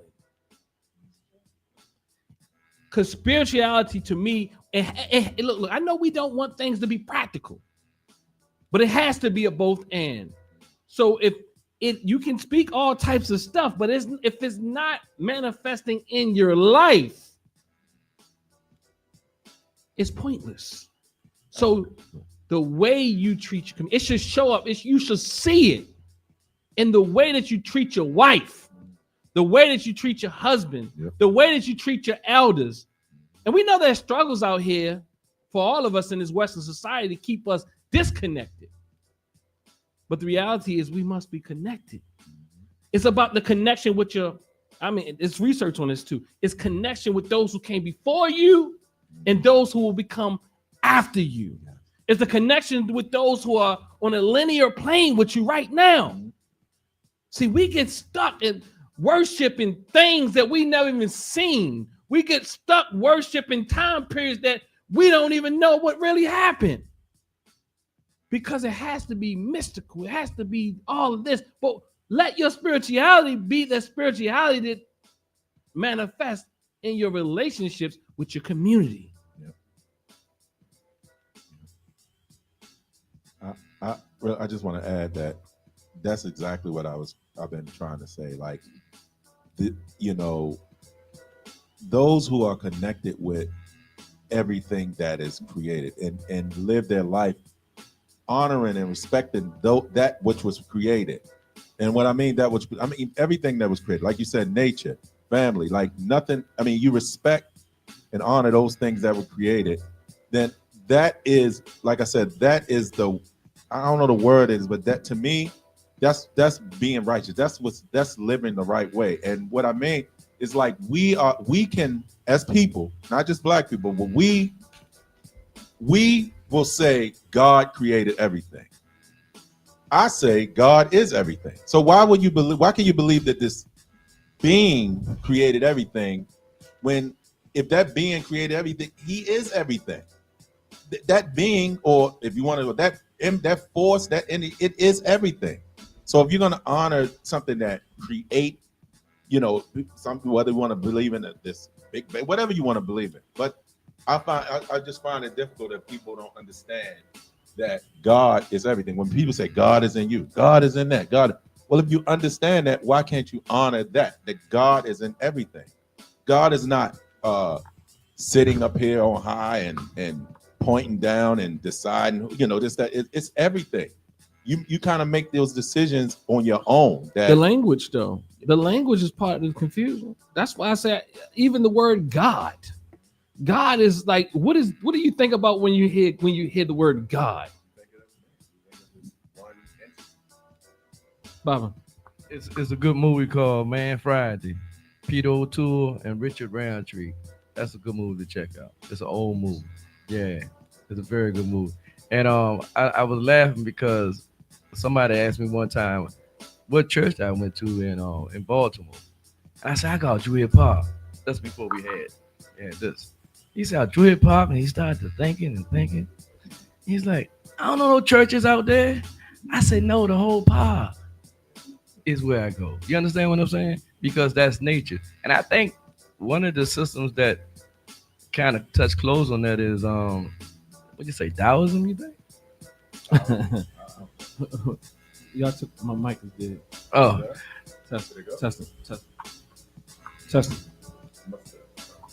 testing. Well, I do understand. I think that we reject all. No. So I mean, I think fundamentally, I agree with what you're saying. Because I do. But I do understand the reason to reject as well. I do. It's not like what I mean by reject. I understand it. Like, I understand when somebody says reject this or reject that. It's not one. Let's be clear. We're not rejecting the people. The two is like, to some degree, it's kind of like rejecting that white Barbie. You probably would never bring that white Barbie in your house because you know what it's going to do to your child's mind.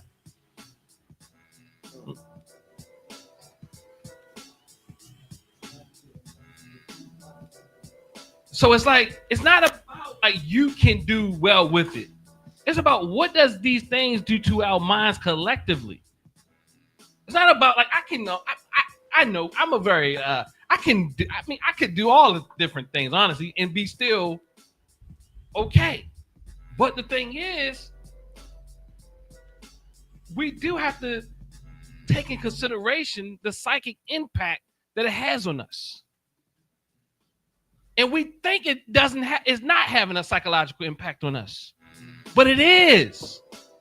when we see that, not just Barbie, the white Barbie, when we see our sisters, I'm sorry, sisters, today, we got, give me some of the brothers, but when we see our sisters walking around saying they're black Barbies, I'm talking about just walk, and you see what they're dressed like. And we can't even talk about that right now anymore. We can't talk about it. And see, it's okay, but see, it's not about how they look and they got their choice and do this and do that. But what is going on psychologically to make you do these things? What about you do not appreciate, affirm yourself? I don't care if you have belly rolls like me or no belly rolls. Accept them. Like something about this culture.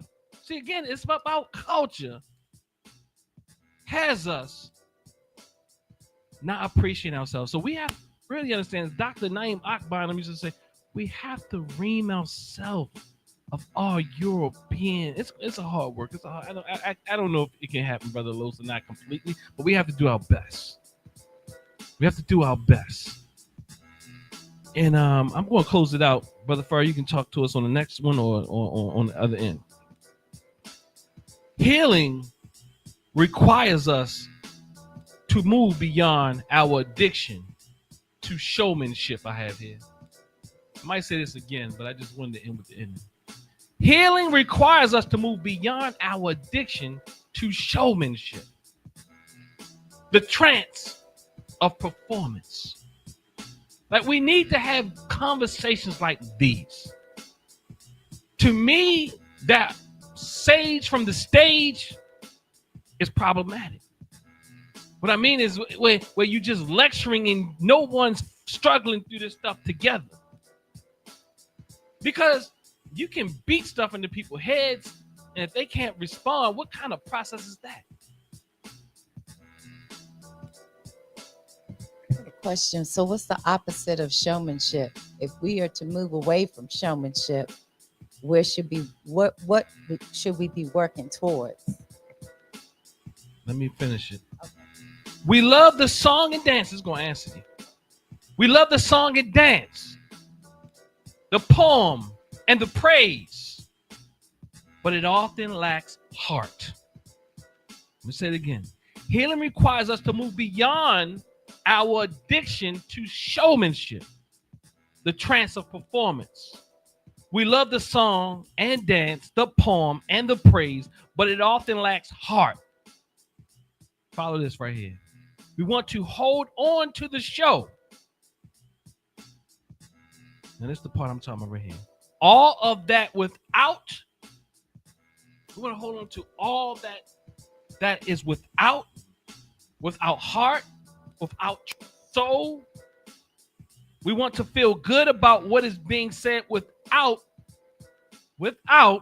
taking time to process what is being revealed. We want to feel good about what is being said without taking time to process what is being revealed. So we gotta go deep. We can't continue to have these like I get it. Like we get it. We get all that, the way people say things, and I have an aversion to showmanship. I'm sorry, I do. It has its place.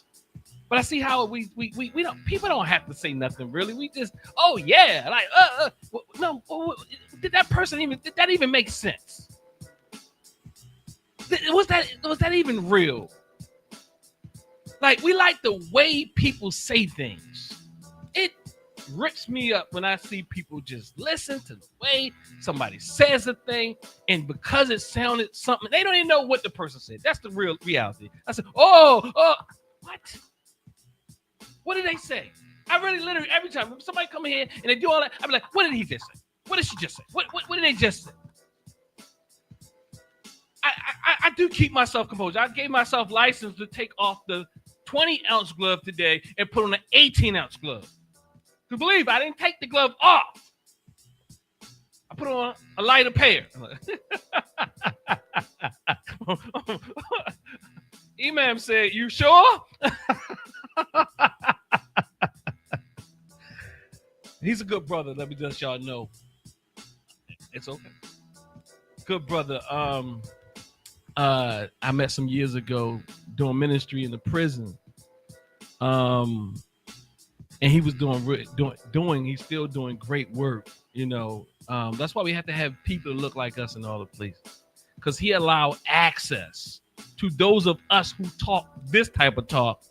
Without him being in there, they would not have no one who talks something similar or more radical or whatever, less radical, whatever it is, to come in and kind of meet their needs. So our dear brother, you want to say something? So he allowed us to come in there and do that work, you know. And then they kicked us back out, but nonetheless, he wasn't there to fight for us anymore. But nonetheless, it did its job for that time.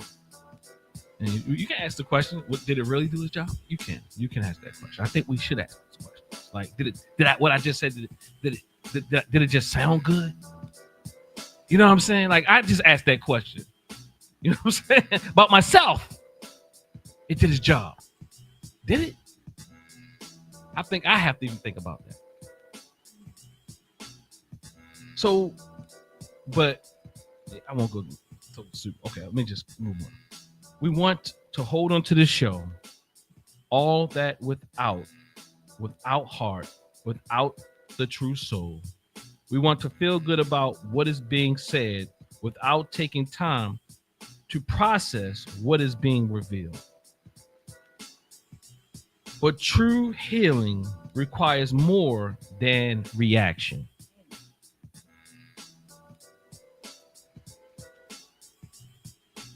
Like, I could really just if I could do a sermon, I could. It actually feels good to the speaker. It feels good. It makes it feels good to the speaker. It's a little bit harder to kind of say things and just like put space in there and have people reflect and be mad at you and all that. That's work. I mean, that's some work there. Honestly, believe it or not, there's some work there, because we want to literally say things to help people just kind of support what they like. We want to get the right on. Yeah, we want that, but that does nothing for us to help us grow.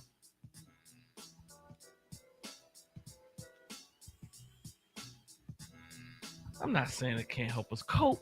Keep in mind what I just said. We need some coping. We got enough of that. You can cope all around this world. Like somebody asked, do you bring alcohol in here? Can we do BYOB? Can we do this? Can we do that? And I said, there's enough places to do that. There's enough places to do that. Some people want to go somewhere where there's no alcohol. Well, some people, like, we need places that don't always feed into what mainstream culture is. Already enough of that. Well, you ain't gonna have nobody there. Well, I mean, I don't think that's always right, but let's say it's more. There's more about them than what's going on. We need places that do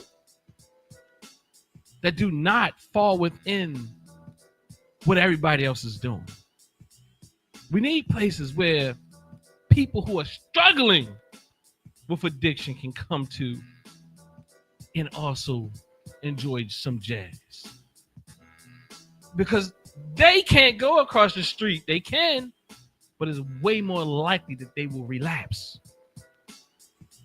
So see, that's the culture. The culture says you can't do that.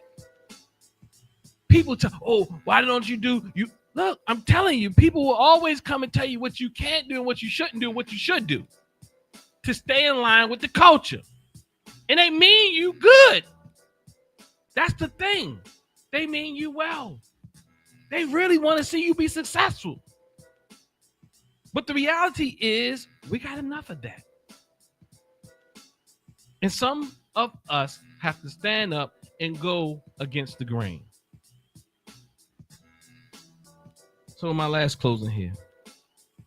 We want to feel good about what is being said without taking time to process what is being revealed. But true healing requires more than reaction. It requires reflection. When I stop like that,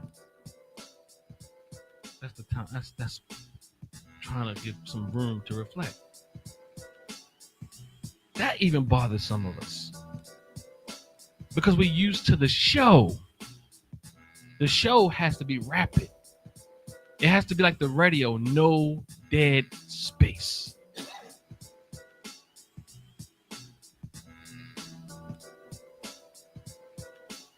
All that without, but not within. And what I mean by that, all that without.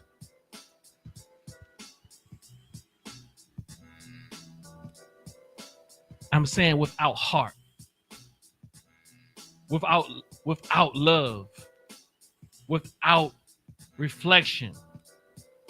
In other words, we're looking for, is a play on words, without those things, but we're consumed with what's happening with outside of us, but not truly tapped into what's going on inside of us. So I close again by saying, all that without, but not within. So the process, Mama Faluke, is to, the opposite of what you said, that showmanship, is to deal with those things that are within, the internal things that's going on, to reflect, to be able to reflect.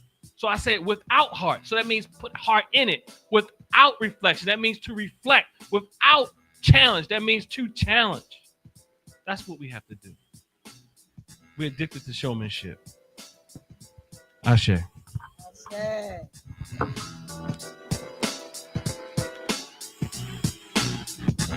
Without applause.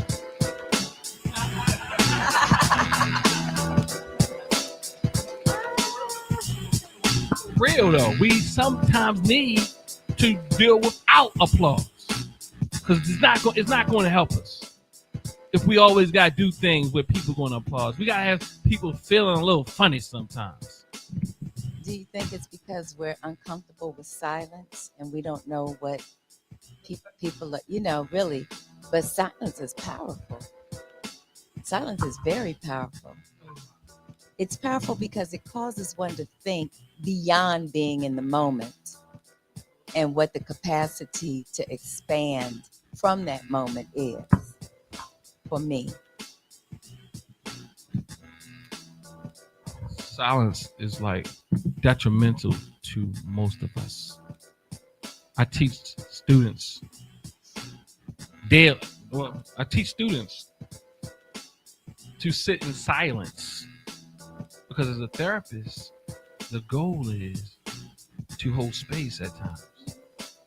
And if their client says a thing, they feel like they always gotta have an answer. They feel like they gotta respond. They feel like they gotta be taking the relationship through a process. They feel like they have to. We're so goal oriented that we don't appreciate the process. And people many times give up because the process is protracted. So they start saying, what are we doing? Even people who like in the rite of passage, so they want you to give them all the things up front. I want to know this. I want to know, students. Where's the rubric? Where's the look? Go along with the process. Calm your nerves. Well, because we're in a society where outcomes that we're judged or graded on outcomes. So we have to now we manufacture outcomes.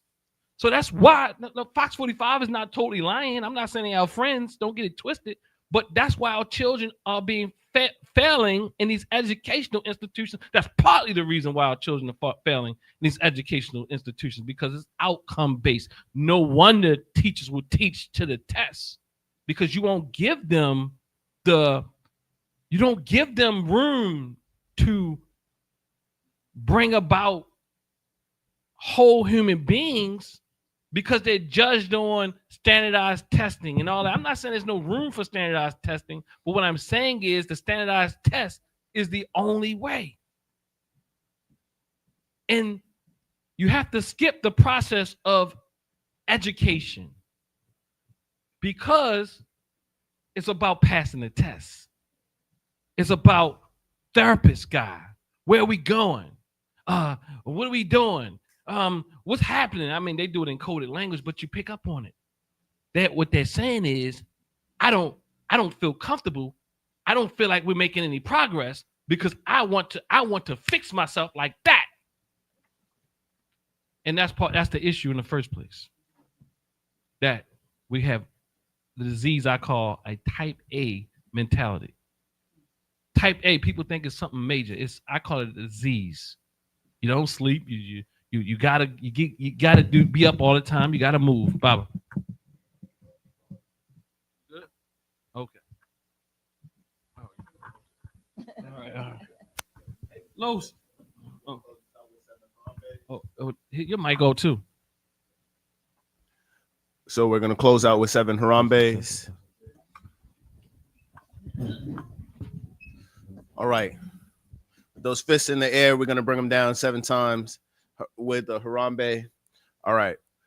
Harambe, Harambe, Harambe, Harambe, Harambe, Harambe, Harambe.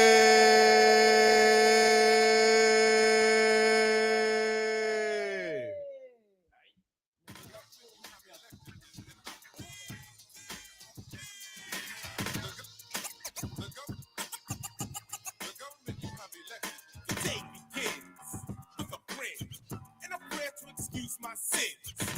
I can go anywhere I choose, cause everybody listens to the BDP crew. We're not here for glamour or fashion, but here's the question I'm asking: why isn't young black kids taught Flash? They're only taught how to read, write, and act. It's like teaching a dog to be a cat. You don't teach white kids to be black. Why is that? Is it because we're the minority? Well, black kids follow me. Genesis chapter 11 verse 10 explains the genealogy of Shem.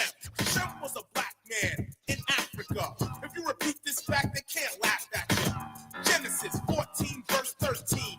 Abraham steps on the scene. Being a descendant of Shem, which is a fact, means Abraham too was black. Abraham born in the city of a black man called Nimrod, grandson of Ham. Ham had 4 sons. One was named Canaan. Here, let me do some explaining. Abraham was the father of Isaac. Isaac was the father of Jacob.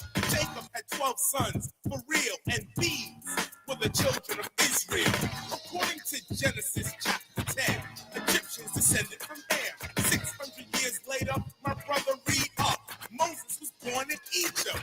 In this era, black Egyptians weren't right. They enslaved black Israelites. Moses had to be of the black race because he spent 40 years in Pharaoh's place. He passed as the Pharaoh's grandson, so he had to look just like them. Yes, my brothers and sisters, take this here song. Yo, correct the wrong. The information we get today is just black. But ask yourself, why is that? The government you have elected is inoperative. The age of the ignorant rapper is done. Knowledge reigns supreme over nearly everyone. The stereotype must be lost that love and peace and knowledge is sought. Do away with that and understand one fact. For love, peace must attack. And attack real strong, stronger than war, to conquer it and its law. Mental pictures, stereotypes.